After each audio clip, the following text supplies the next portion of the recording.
Friends फिल्मों का ये वाला गाना तो आपने अक्सर सुना होगा। तू ही तो जन्नत मेरी, तू ही मेरा जुनून।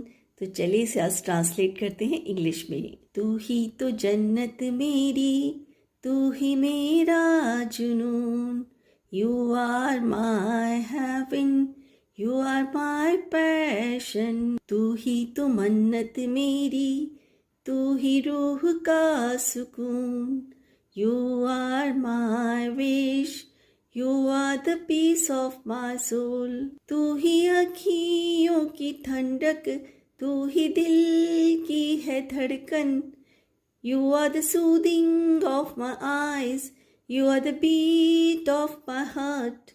और कुछ ना जानूं, बस इतना ही जानूं। And I know nothing else, I know only this. तुझ में रब दिखता है यारा, मैं क्या करूं।